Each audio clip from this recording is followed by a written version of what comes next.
This episode is proudly sponsored by ShakePay, Canada's easiest way to buy and earn Bitcoin in 10 minutes or less with no deposit or withdrawal fees. It's so easy, even the boomer can do it. Guys, I've personally been using ShakePay for several years and highly recommend them. Their mobile app makes it super easy to buy and sell Bitcoin.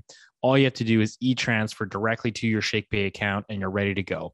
So head over to shakepay.com or download the mobile app, use the referral code Loonie Hour and get $30 of free Bitcoin when you sign up. ShakePay gives out free Bitcoin to every user every day just by shaking your phone. They call this the shaking sats feature. It's awesome. I highly encourage you to go check it out. ShakePay has also just launched one of Canada's only Bitcoin cashback prepaid credit cards, which gives users up to 2% Bitcoin cashback on every transaction. If you want to opt out of Canadian dollars and start earning rewards through Bitcoin, go check out ShakePay. Once again, guys, that's shakepay.com. Before we get started, I just want to remind everyone that this information discussed today is not intended to be or construed as investment advice.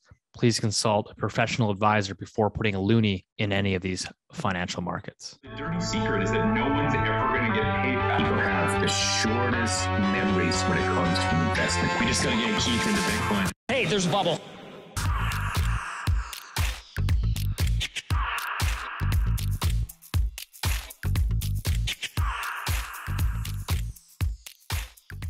Welcome back to the Loonie Hour, episode 46. As always, joined by the three amigos. We've got Rich Diaz of Acorn Macro Consulting, and of course, everyone's favorite boomer, Keith Dicker of IceCap Asset Management. What's going on, gentlemen? I'm doing well. Richard? I'm doing well. I got lots of positive feedback on my Thomas Sowell shirt. And so today I'm wearing my other favorite economist hero, John Maynard Keynes, which will make all the Sowell pumpers very sad. The one guy. On the one guy. And on this shirt, which you can buy on my website, free plug, it says, in the long run, we're all dead. John Maynard Keynes is one of my personal heroes, much to Keith's disappointment and all the rest of the people in the comment section. He was brilliant. He's got lots of really good things to say. And I have a quote for him. And he said, in the long run, we're all dead. Economists set themselves too easy and too useless a task. If tempestuous seasons, they can only tell us that when the storm has passed, the ocean will be flat again. And so the reason that's so important to me is when we were talking about this transitory inflation BS, that, in the long run, I guess everything is transitory, and in the long run, we're all dead. So there you go. That's my Boom. New pickup line. New pickup line. How's the rant? What is the pickup line exactly? In the long run, we're all dead. May as well make a night of it. That's a great pickup line in the Montreal bars. Well, I really like John Maynard Keynes, and I'm wearing his shirt, and it's 1 week it's one guy, and next week's another guy. There you go. How you doing, Keith? You're scaring Keith. Yeah, I'm doing great. And I'm rocking my Old Navy, Respect the Locals, California themed t-shirt. $4.95 on the Old Navy website. Yeah, that's the ultimate boomer store, eh? Old Navy. You gonna go foraging for mushrooms? No. My 70-year-old stepdad shops at Old Navy. Actually, I just read a great story. This guy used to play football at University of Arizona and then the Cardinals and the Broncos. This guy, Jake Plummer. So he's a great story out now on The Athletic about mushrooms and stuff. But Rich, you're talking about, Keynes and, in the end, we're all dead. Here's my version of it. 60 kilometers, I was almost dead. So last weekend we started, I wake up and Mrs. IceCap says, come on, we're going for a bike ride. And so in Nova Scotia, if you're not aware, everyone, we have a really nice bike system on the old railway trail. So you can, ride along by the ocean and the sea and beaches and stuff. Anyway, so we go on our bike ride. And I thought it was, I'm pretty good with 25 kilometers and then I'm shutting it down. All of a sudden, Mrs. IceCap informs me we're going 60 kilometers, which is about 35 more than my good, comfortable point. So she ended up getting home about 30, 45 minutes before I did. I ended up dragging She left myself you? home. Of course she did. I'm slowing her down. Jesus. Good for her. I get back, I get hydrated, and I sit down for 10 minutes, for a little nap, and it turns into a 3-hour nap, apparently. But that was, you guys almost lost Ice Cap. Strolling around in a wheelchair the next day. Yeah, it was pretty slow. Oh, What's man. happening with the, what are you saying, Steve? Well, so I was just going to say, speaking of slow, we got some Canadian bank earnings. Obviously, we've talked about it quite a bit on the show here. These guys are going to start ramping up loan loss provisions as the economy slows down, housing continues to weaken, which we've obviously talked about many, many times on this show. So we've kind of been anticipating, the bank's quarterly earnings here. Keith's got some updates on that. Keith, would love your thoughts. I think we've had, I think Scotia was first out of the gates. RBC and TD, I believe, have now all reported. So, and any sort of commentary there, looking at some of the numbers coming out. Yeah, I think we've been sort of leading into this week now for a while, and so this is our view. I mean, we've been warning everyone that if the global economy is slowing, it's likely the Canadian economy was slow. At the same time, the housing market was coming off. So therefore, it's highly likely the Canadian banks will have to provision more losses for the loan portfolios. So loan loss provision, that's what we used to call them. I think they have a slightly different term on them now. And RBC was the one we were always highlighting, because last quarter, instead of increasing losses for the loan portfolios, what RBC did, it was pretty, it's just sneaky, right? They actually put in a negative number. So they said what they anticipated would be losses on the loan portfolios. They said, no, they're no longer be losses. People are going to actually pay them back. And the amount that we'll get back will dwarf what potential losses you might get in new loans coming in. So it's not very often banks do that. But when RBC did it, it's just me talking, but it implied they're doing it so they can have a really good earnings number, which they did. But then it also allowed, guys like us to say, hey, wait till next quarter because it's going to be stacked against you. So, RBC came out and they really had to ramp up their provisioning of the loan portfolios. And the way the banks do these things with their press release, they try to, deflect attention away from something that's bad. So RBC was talking about, they lost money in the capital markets. That's why things were soft. Not a lot of attention on the loan portfolios, but it was soft, guys. It was really soft. So then what you want to do is say, hey, is this getting carried over into other banks? Because it's extremely unlikely a single Canadian bank is going to have problems with their loan portfolio because they're all lending to the same markets. Both from a geographic perspective and industries and so forth.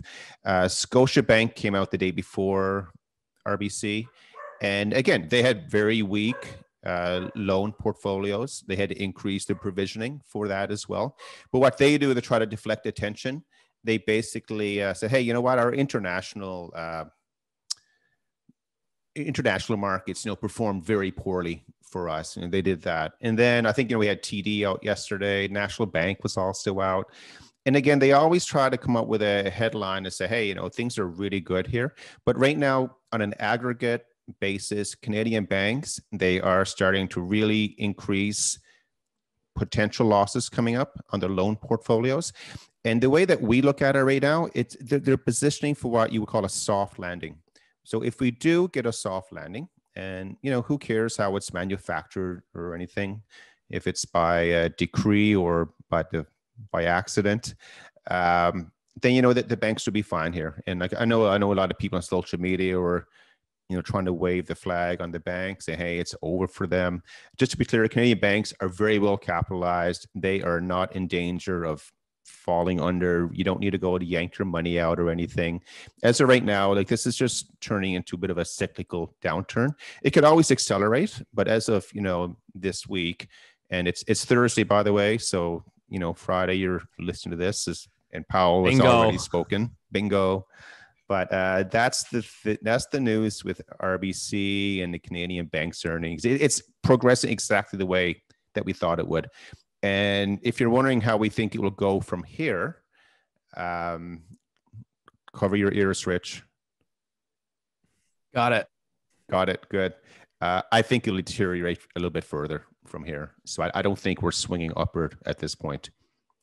And that's it, guys. Well, I can chime in here. What are you saying? Just on the mortgage side of things, just looking through some more numbers here, but yeah, it's an important distinction, Keith. I think, like, I get a lot of these DMs and emails and stuff, and people that are concerned, and because we talk sometimes about negative housing markets, and people go, "Oh my gosh, like there's just going to be this huge collapse in Canadian housing, and the banks are going to get destroyed. And should I pull my money out? What should I do with it? Should I be running to cash, withdrawing it all?" So it's like, everyone just needs to relax. The big five are fine. They run the country. But yeah, like their stock's probably gonna get, hit a bit, and there's gonna be some losses, and housing continues to remain under pressure. And one of those is actually from RBC on the day, right? So the big thing that we've been talking about here is, moving forward, increasing loan loss provisions, weaker housing market. Is that moving forward here, we do have a problem with these trigger rates. And so we had some really good data here from my good friend, Ben Rabideau, who runs a research service in Canada, where basically, per his own metrics, so he says nearly 15% of total outstanding variable rate mortgages were originated between March 2021 and February of 22. At an average rate of 1.58%. So this obviously, at 1.58%, when the Bank of Canada raises rates 50 or 75 basis points in September 7th here in a couple of weeks, a lot of those mortgages will in fact actually get triggered. So they'll basically be almost negative amortizing. And so they'll have to most likely increase their payments. Now, we had some information out from RBC post their announcement there on their earnings. So RBC says their upcoming rate hikes may trigger higher monthly payments for about 80,000 customers with variable rate mortgages. The increases will average, give or take, they say, about $200. So maybe not the end of the world, but I mean, in terms of disposable income, right? If you just take an extra $200 per month from your, average household in Canada and start applying that towards debt servicing costs, then you factor in, the cost of food that's been going up and fuel and whatnot. I mean, there's just a lot less disposable income to go around. And so I think, Rich, I'd love your thoughts, but to me, that just screams of more slowing. Well, you made a really good point. Which is it's not just that the interest component on the debt that they owe is going up, but everything, as we know, as we've talked about ad nauseum, with inflation going higher, is going up. And it's not clear at all that wages are anywhere near, wage growth is anywhere near as high as in the US. Wage growth in the US, depending on what cohort you are, what age, what race, can be between 6, 7, 8, 9%. In Canada, it's not that at all. We'll skip why this week. We'll talk about it some other week. But I think it's just so that your real wages are negative in Canada, where they might be positive in the United States. So that's the first thing. The only thing, as far as the macro stuff on the banks, I look at things something called the Senior Loan Officer Survey. You've got it for US, UK, you've got it for Euro area. And the Senior Loan Officer Survey is exactly what it says on the tin. And it is basically a survey that they do quarterly, and they ask you, are you tightening conditions or easing conditions? Are you getting more demand or less demand? They ask about mortgage lending, non-financial corporate lending, consumer growth. And it's actually quite balanced, which is surprising. You could say, Rich, well, it's because it's lagging. But right now it's sort of right in the middle. So, maybe that's exactly what it is. It's a lagging indicator, and we got to keep an eye on it going forward. I have a suspicion that these banks, while they're increasing their provisions, are probably looking ahead and probably tightening lending conditions a lot more than so maybe they're saying on their surveys. So we'll see. And the other thing I look at is just year-on-year lending growth for households. You've got mortgages and credit. So mortgage lending is 9.6%. That's starting to roll over. And then consumer credit, which is interesting. Unlike in the US, where it's been absolutely ripping, I think it's over 10% consumer credit. So that includes like non-revolving loans, so credit lines, and revolving loans like credit cards. Canada, it's actually been quite slow. It's only 3% year on year, which is amazing for consumer credit lending. And so that's finally starting to go up, while mortgage lending is going down. So that's that. And then non-financial corporate lending has been relatively strong, 9% year on year. So I guess what we're saying is, without that credit growth going forward, it's going to be tough for the economy to sustain the pace that we've been at. And that's my bit on that part of the economy. That's fantastic. I'd love to sort of add in. I think like it's always important to contextualize, and I think Keith, you might have some additional thoughts on this as well. But like I think the differences between the Canadian consumer and the U.S. consumer are much different shapes. Especially if you like strictly look at household debt to GDP balances, you have to remember that the Canadian household did not delever in the global financial crisis. So we definitely have a lot more elevated levels of debt, similar to Australia. But also, just to quickly chime in again on the mortgage side. So we don't have perfect numbers. So Ben Rabideau, who I think I have a ton of respect for, he's of the camp. His numbers suggest that of all variable rate mortgages that are outstanding, he believes that 80% of them are in these fixed payment programs, which means that a lot of them will ultimately be triggered. National Bank came out recently and their numbers are 67%. So for all intents and purposes, let's just say 70% of all variable mortgages in Canada have what's called a fixed payment, which means, again, the payment does not change, but when interest rates go up as much as they're going up, at some point they become negative amortizing and you'll have to reset your payments. So for those though that are not, let's say you're of the 30% and you're on a floating rate. So let's say your mortgage is through Scotiabank. I've been getting a lot of anecdotes from friends and whatnot that are on these Scotia loans, and they are already seeing like 225 basis points increase so far this year on their mortgage. And that's increasing their monthly payments significantly, especially in these highly levered markets like Vancouver and Toronto. So for example, if you have $1 million mortgage on a floating variable rate, your monthly payment is up year to date. Your monthly payment would be up $1,240. Jesus, that's a lot of money. Yeah. Assuming you did a 30-year amortization, and you borrowed $1 million and you floated it, you're up just over $1,200. And so I know people go, oh, well, $1 million mortgage, what an idiot. Who the hell would do that? All I can tell you is like, look at the benchmark prices in Vancouver and Toronto and some of these other expensive cities. I mean, where Keith is in Halifax, it's not cheap. If you're a young family and you've got kids, you're probably trying to get a 3-bedroom home, and the cost of a 3-bedroom home is north of $1 million in any of those cities. So, if you're talking 1.3, 1.4, 1.5 purchase price, let's say you put down $300,000-$400,000. It's not uncommon again to have $1 million mortgage. And when you run those numbers, when you run $1 million mortgage and you put in the mortgage calculator, 2% mortgage rate, which was standard over the last 18 months, your monthly carry is only like $3,800 a month. It's not that big. When you start to add obviously 225 basis points to that, now you're in a whole different world. So these are kind of things that I'm watching moving forward. It's still really early, I think, from a default perspective. But if you're looking for sort of bank foreclosures, financial stress, I think that's probably a mid to late 2023 story. So can I just add like a small anecdote, which is like, I think some people when people criticize individuals for taking these variable rate loans or whatever it is, I think a lot of people were sort of forced into it, right? Steve, when they started to raise rates, the stress test changed. And in order to get sort of a higher loan relative to deposit, wasn't it better that they opted for the variable rate?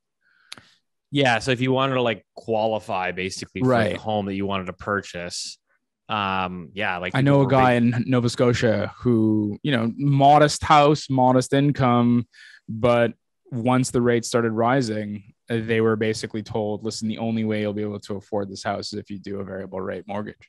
Yeah, and we're and not talking $1 million here. There's still people going that way. So if you look at the data in May, that's the latest sort of numbers that we have for May. So 51% of new originations in the month of May were variable originations. And that's just a lot of people obviously trying to get out. Trying to catch up. Yeah, but right. So 51% in May. I mean, when was that 100 basis point hike we had? July? I think from the BOC. So we already, we've already had that. It reminds me of that. What's it? The Big Short. These people just want homes. It's a gully. It's a gully. Yeah, it's just a gully. But yeah, everybody, I think like there's a reason why we do this show. Obviously, we're trying to reach a broader audience and we're trying to help Canadians and highlight risks and obviously make it funny and educational at the same time. But like, I can genuinely say that the vast majority of Canadians don't really know what's happening with interest rates. They don't really know who Tiff Macklem is. They don't necessarily understand variable rates, trigger rates, fixed payment variables. Like they go to the bank, they walk into the branch and they say, how much house can I buy? And what's the payment? That's the bulk of the conversation. So when we get hit with these kind of shocks, the first thing that goes is the discretionary spending. And you do everything, you scrap and claw to pay that mortgage. So that's all I can say. So let's pretend, let's continue on this train of thought, but let's pretend now that I am a bank. I'm one of the big 6 banks. You're a bad man. 5.5. I'm a very, very bad man. You should keep charging fees at the ATM. That'd be great. I love FX. I'm making so much money off you clowns on FX. Just keep doing it all day long, especially when you chart it on your credit card, because I'm getting, anyway, but let's go back to, so this whole environment scenario we're talking about. So I'm a big bank and I'm sitting here. I've already lent out all this money for the people to buy these beautiful homes. And now all of a sudden I can see the economy is slowing. The housing market's come off a little bit. And rates are going up, so it's making it more difficult. So as a bank right now, my risk is, well, we do go into one of these darker moments coming up. And, we all talk about, like, no one likes to lose money, but banks really don't want to lose money. That's not what they're in the business of doing. And they're exceptionally good at that, especially when the wind is in their back. So if I'm a bank right now, I'm looking at this. And as you mentioned earlier, Rich, first thing I'm going to do is, you know what? I think the probability of the economy slowing down a lot more than people thought is a lot higher than people were thinking. So I'm going to stop lending as much as I did before. And that will trickle down through in so many different ways. The next thing I'm going to do, I'm going to start charging more for the loans, put out more strict conditions to get it, and, have all that. But that's all on the demand side. That's what you're seeing, Steve. And, Rich, that's what you see in your chat with your friends as well. Remember, I'm the bank. I'm looking behind the scenes here. And I have to worry about my earnings number that's going to come out. So I really have to worry about what am I going to expense for these loan portfolios? Because that's what we talked about at the beginning of the show. So I'm looking at here now on one of my screens. It's one of the big banks. I'm not going to tell you which one because people might imply I'm saying to do this or that with it.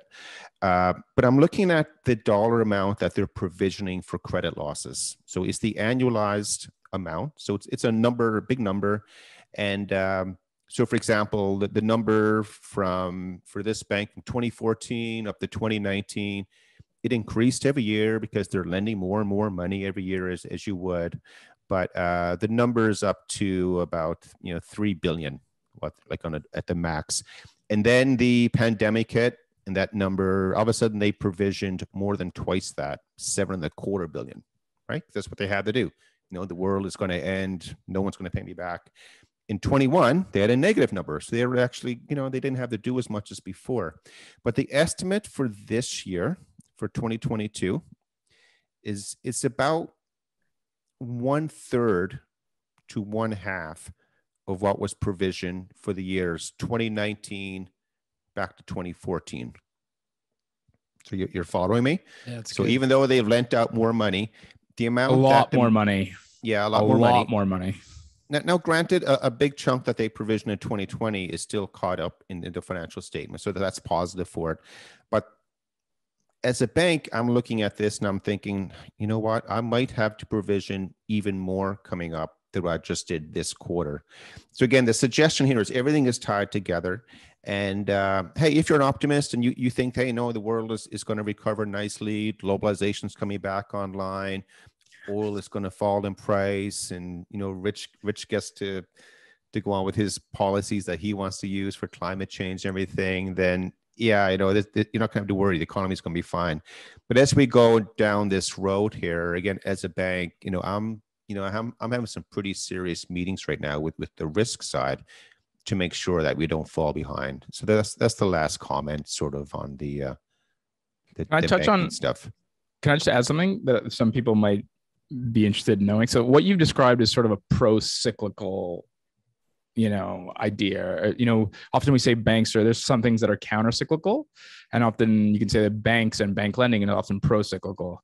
And what that means is that it sort of just like encourages the current cycle. And so it's like it can be a virtuous circle.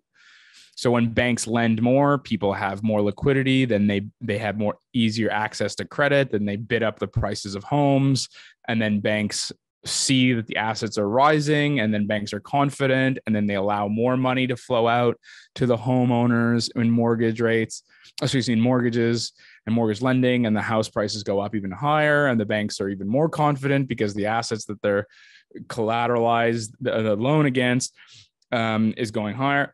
But the opposite is true. You can get a vicious circle. So that's what Keith is sort of describing, where you have banks are now worried about what's happening with the asset values. They're restricting the loans, which is restricting the turnover and the churn in the market.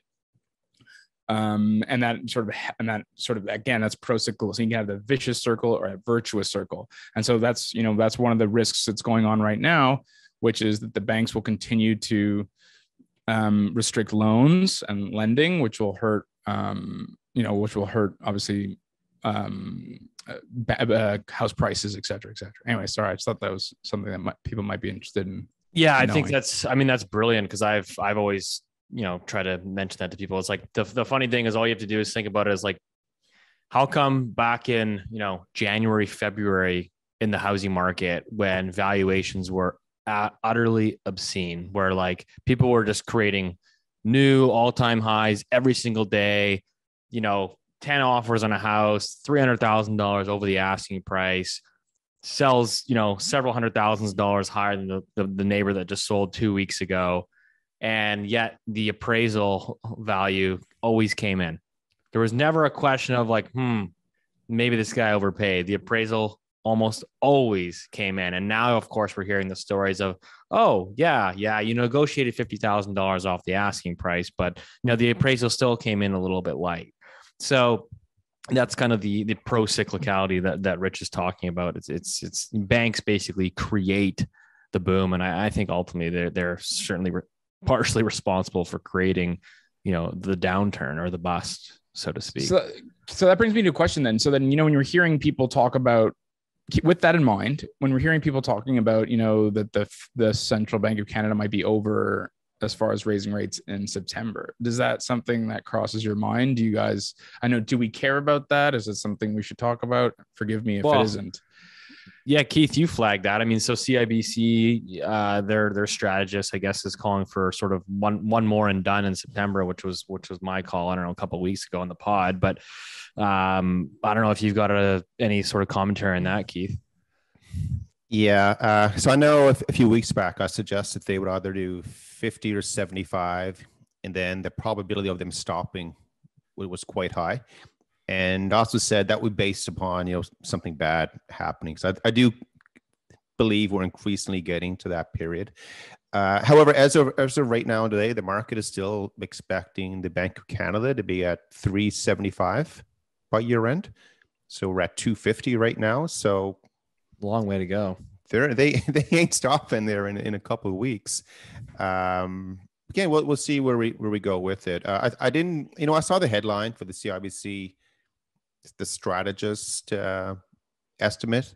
A strategist, his number is not going into the market. It's not influencing the market. It's just a thought piece that's being written. It's funny that the media picks that up though and says like, this is the call. Like CIBC says this, and it's like he's kind of the lone wolf at this point. They don't want the housing market to roll over. The Loony Hour really isn't. But guys, the media is not picking up the Loony Hour's comments here. Well, I think there's a good reason. That's not true. We're gonna start exporting natural gas. Sorry, Keith. Go ahead. Well, again, if you're the media, you always need a headline grabber. So I think that's a lot more. But face it, guys, if you're in the media business of talking about interest rates all the time, and it's a bit of a snoozer, really, right? Unless you're on our side of the fence. But hey, but Canada did. So Trudeau ventured to the west coast of Newfoundland, the town of Stephenville, which I've hung out in a few times over the years. But I thought it was just so many things about it. I just said, this is just very odd. So it wasn't nat gas they were promoting. Wasn't it wind? Hydrogen. And where's the hydrogen coming from? They want to manufacture it. Hydrogen is a very, very popular element. I think it's one on the periodic table, right? Fun things with Rich. Take it away. And you can use it obviously to power vehicles, but that's not the headline. The takeaway is that Chancellor Olaf Scholz basically came to Canada cap in hand, begging the Canadians to build LNG terminals on the east coast of Canada to provide an alternative to Russia. Remember, Germany imports something like 60% of its natural gas from Russia, thanks to Angela Merkel and her infinite wisdom. And Chancellor Olaf basically came and said, can we please build some LNG terminals? Canada doesn't have any LNG terminals. We export all of our natural gas to the US via pipeline. Canada is the 5th largest producer of natural gas in the world and has the 15th largest reserves. And the quote, which may change day to day, it changes, but the recent quote is that JT dismissed it and said that there's no business case for basically allowing the regulation to soften with respect to building natural gas terminals. That's a bunch of baloney. As I've been well documented on this program, Canada, if it's interested in lowering global emissions, should be exporting as much natural gas as possible. It has the added benefit of helping one of our allies and NATO members diversify its natural gas imports away from Russia. We'll see. Stay tuned. So one thing with that announcement, the German guy Schlotz, he said, the German coast cannot keep up with the same wind conditions found in Newfoundland, making the province an ideal location for hydrogen production. So it's friggin' windy in Newfoundland all the time. If you ever been over there, I remember as a kid, I used to play tennis, and you wake up in the morning and it's just pouring rain or snowing. Like, can't play tennis today. Wake up the next morning, it's a bluebird sky, and you go outside and 80-kilometer-an-hour winds blowing through. The weather is horrible over there. So maybe they do have the wind, but explain to me how that's going to. It's not being captured right now. Certainly not on mass scale. So, Rich, how do they do that from Newfoundland to get it to Germany? So what they want to use is they want to use wind energy to create hydrogen resource, basically. So hydrogen, in order to create some kind of liquefied or usable hydrogen, I'm not exactly sure on the science, but in order to create that, it takes a lot of energy. So you can use hydroelectric dams, you can use coal if you really wanted to, but they want to use wind. And when you store energy in a molecule, such as gasoline, you can store it for a very, very, very long time. Right, which is much different than and so what they want to do is they want to use wind energy to store energy in a molecule such as hydrogen, and then transfer that hydrogen into using it in fleet vehicles. Mostly it's fleet. I don't know why it's always fleet. Whatever you read about it, it's always fleet. that's all well and good. And maybe in 50 years from now, that might be the answer. But right now there's a pressing need. Also remember that off the coast of Newfoundland, there's actually lots of oil resources. Canada has the third largest oil reserves in the world. Most of it is in Alberta and the oil sands, but a whole whack of it is in where Keith used to play tennis with a double backhand, I imagine. And two-handed backhand. Very important to note. And the reality is, it's just a purely political decision. Canada is a massively resource-rich country, and the reason we don't have the plants, the LNG facilities, the pipelines is not because there's no business case. It is purely a regulatory burden that is put upon companies to make it impossible for them to execute on a plan. A friend of mine works in a private equity fund in the UK and has been trying to basically do this for a long time. They wanted to build a hydro plant. There's 4 hydro plants being built in Canada right now. Pipelines, as we know, are political hot potato. LNG plants, there are none. It's purely a regulatory thing. If Canada just reduces its regulatory burden, we could really open up this country and save our allies, which is the most important part of this story, right? Yeah. Okay, so here's the prediction. Too much government. There's my rant over. Sorry. The prediction moment has come. 10 years from now, there will not be one bucket of energy leaving Newfoundland hitting Germany. Why? Because they'll turn on their nuclear power plants? It just won't happen, guys. Like, Newfoundland's been trying to develop Muskrat Falls now for maybe 10 years, and that thing still ain't working.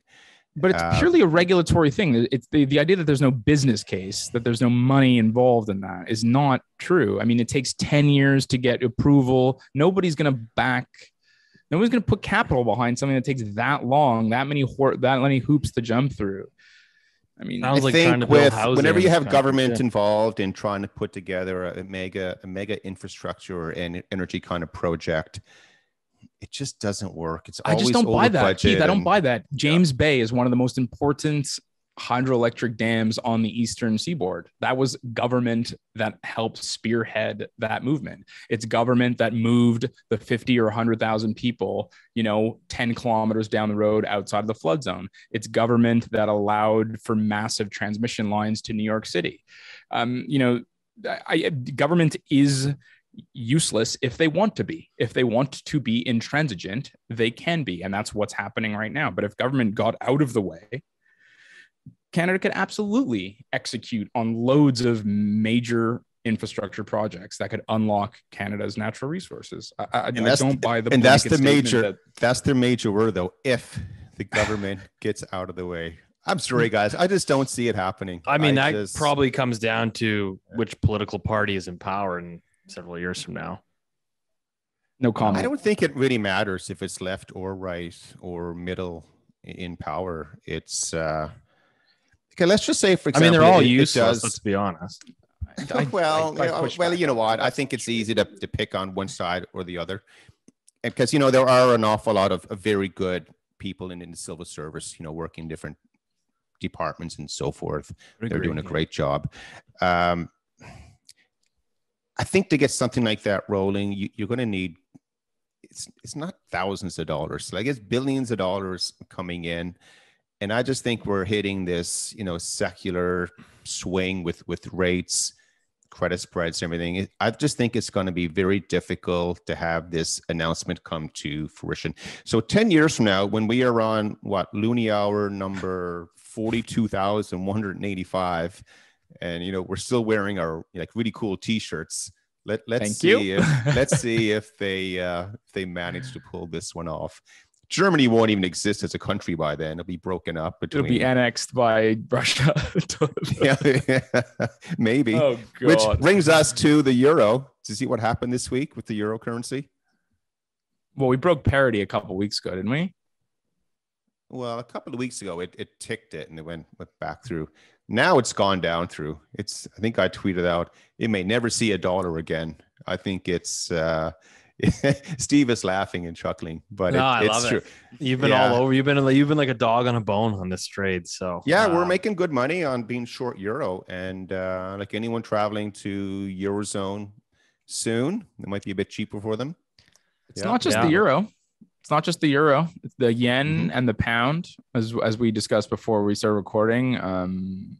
Those are also at, like, the yen versus the Canadian dollar is an all-time low or high. Anyways, I always screw that up, but the yen is very, Canadian very dollar cheap stronger. relative. Yeah, absolutely. Canadian dollar But the strong. problem we which have here with Europe, again, because last week we talked about the storyline. Hey, like everyone is anticipating and forecasting and projecting that, the Europe is screwed this winter because of what's going to happen with energy costs. And, we commented that we all know that, but it's not yet getting reflected in markets. It seems like now it's starting to become more real than it was just a week ago. And like some of these increases in energy prices are unbelievable. I saw one for France this morning. What did the number go up by? I've got some good numbers for you if you want. I know you do. This one's from it says almost the entire European continent is now operating at electricity prices above 600 euros per megawatt. That is roughly equivalent to $1,000 per barrel of oil. The last decade average cost of electricity was in the 20 to 30 range. So you're now at 600. Yes. So you're looking at like 200 times more. Is that the right number? Or 20 times? Yeah, it's a lot. And I don't know if you guys saw the comments there from French President Macron, who claims that he's calling this, quote, the end of abundance, and that, France and whatnot will have to make sacrifices in order to, quote, defend freedom. So the status quo seems to be, suck it up and just muddle through. But I just don't know. Yeah, I mean, at what point do you get a bunch of civil unrest? And, we're certainly seeing it in some of these emerging markets that, are grappling with an energy crisis. I don't know. Well, it won't be rich countries to feel it first. I think, rich countries have reserve currencies. They have assets. They can borrow from the market relatively cheaply. It'll get pushed down the development curve. So countries like, I don't know, let's say Pakistan, which I think had massive protests in the street a couple of days ago, because they not only did they have rolling blackouts, but the prices of energy and price of natural gas went up. I can't remember how much, but a lot. And they were not happy because Pakistan's economy is not as strong as, let's say, the German economy, even in its current state. And I think that's, and then that's like, that is the upshot of this. We were sold a bill of goods that the green energy revolution was fit for purpose, and we were wrong. And yes, of course, Russia is absolutely to blame, but so are the people who insisted on turning off their nuclear power plants and divesting from natural gas terminals and not spending a dime basically in the last 20 years on fossil fuels.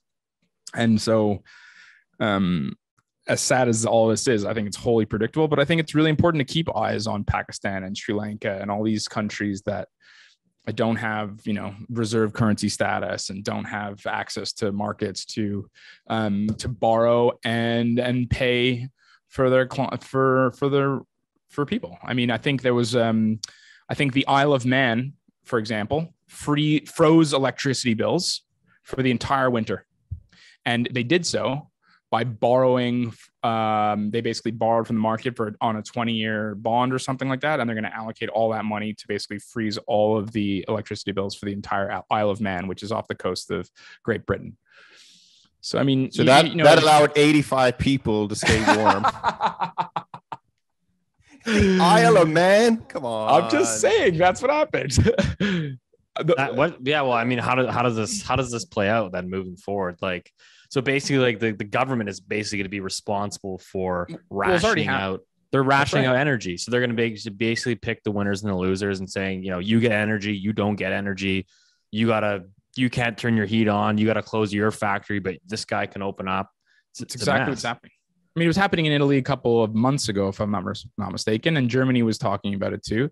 Listen, the reality is they're gonna just start burning coal like crazy, just like India is starting to burn coal. Germany was already burning raw ignite, which, remember, not all coal is created equal. There's some that it's worse than others. So Germany's burning brown coal, which is the worst kind. And they're just going to do it. And Japan has made plans to reverse course on 9 nuclear power plants. The problem is nuclear power is only 4.5% of primary global energy usage, and fossil fuels are about 60%. So it's just not enough. But this is an own goal. Make no mistake about it. Okay, this is an own goal of like biblical proportions. If there was like a global TSN, this would be like at the top of the pops as far as like own goals for geopolitical and economic strategy. And these people, and all of which was fairly easy to foresee. Not everything in this business is easy to predict, but this one absolutely was. Yeah, there's been a lot of guys writing about it for several years. So, you know what else was easy to predict? Keith falling off his bike after 25 kilometers. You got to give it to Mrs. Icecap for that one. Did you find any more Patagonia hats on your ride? No. We should really chat. I mean, I would love a sponsorship with Patagucci. I'll give Yves Chouinard a call. Sure, and see, BMW with Porsche as well. Did you stop there?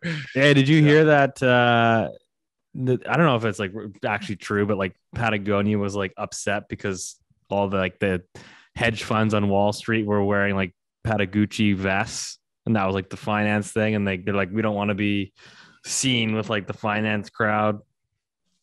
So it's the ultimate story, right? Because that guy Yves Chouinard, I think his name is the guy that started Patagonia, and he started making climbing equipment out of the trunk of his car. And this was in the 70s. I mean, I bumped into him a few times, and you guys went to the same school, didn't you?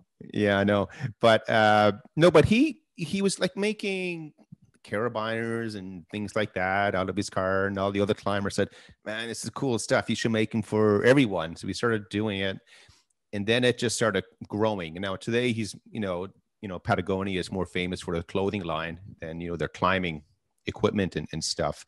But so here's the guy with all the ideals of get out in the fresh air and peace, man, and all that.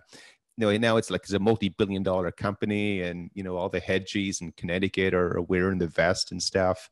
So that's the life cycle of money. That's where we go.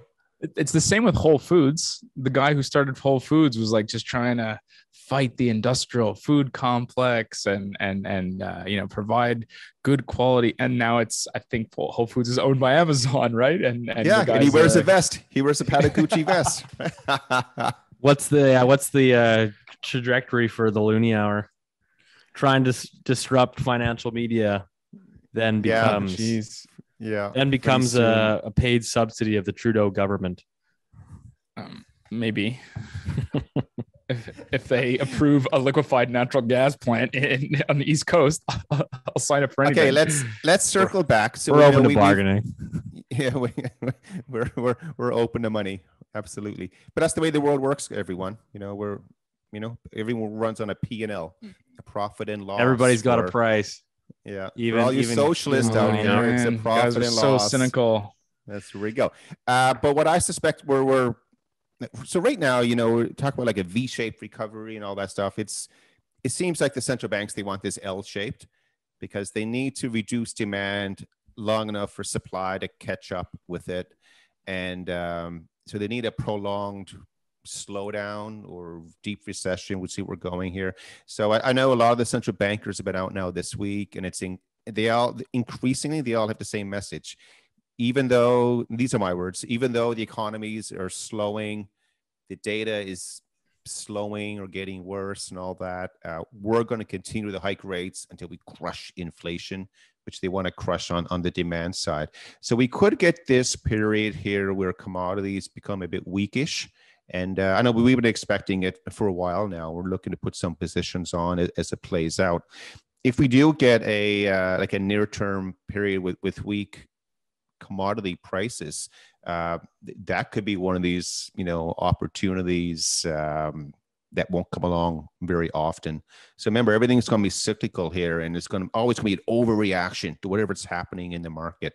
And I know we joked about, recording on Thursday, today's Friday, if you're listening and all that stuff. But on Friday, we have the Jackson Hole, the central bankers are getting together. Powell, he's already, performed his act or his speech by now when you're listening to this, but he's going to tell a message that, hey, they're going to keep raising rates, be aggressive, and the market's going to try to decipher it as whether he's been hawkish enough or not, and then we'll respond to it.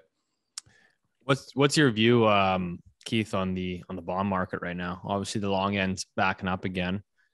The volatility in the bond market's been pretty nuts. I mean, obviously, I typically am watching, the Canada 5-year bond for the mortgage market. So we peaked at, what did we peak at? 3.6 in June, dropped down to 2.6. Now we're back up to 3.2 in a matter of like a week and a half here. So the volatility is pretty intense, and obviously the 10 years back above 3% in the US. So.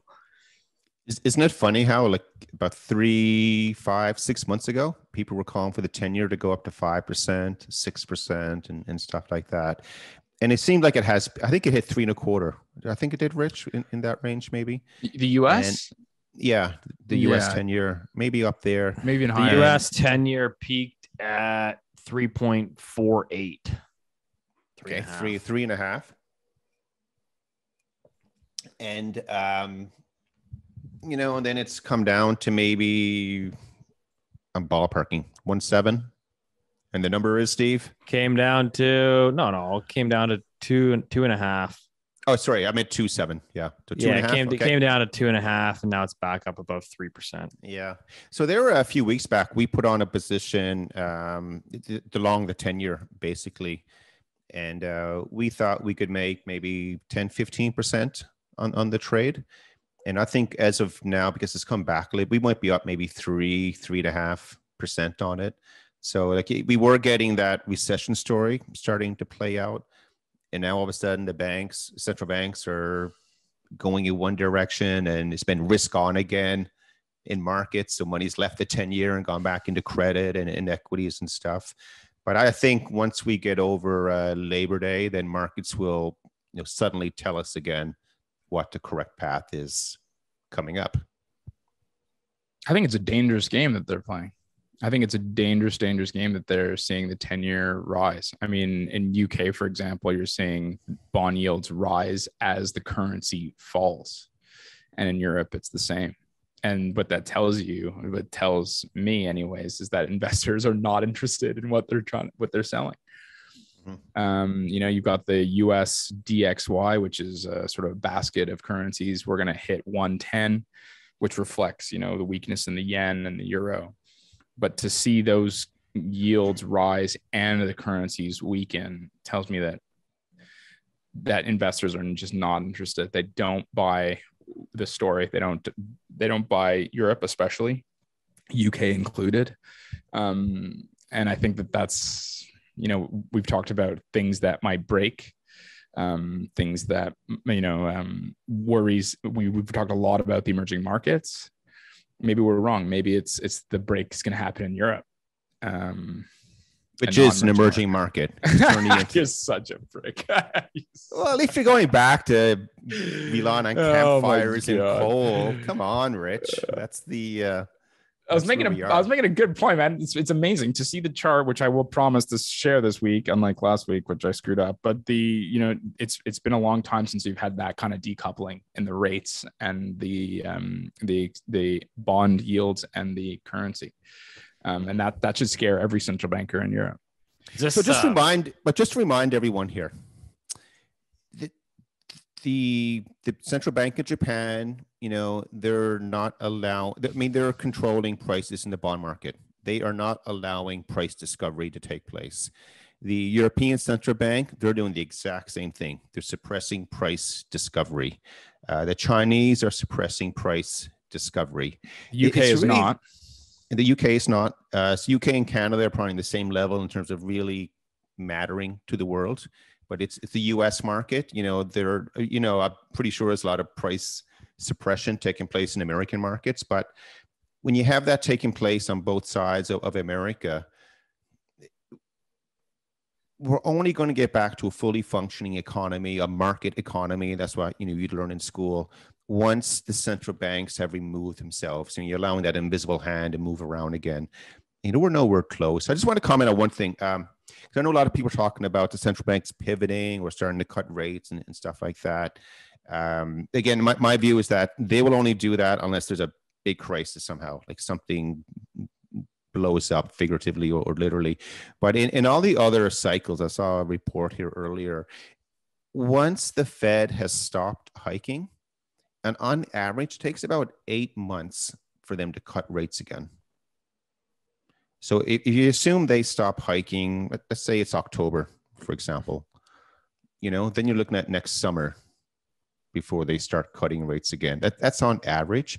And that's going back over, back to the probably 25 years almost with all these different scenarios. So you had the long-term capital management, the Asian currency crisis and all that stuff mixed in there, 08, 09 and everything.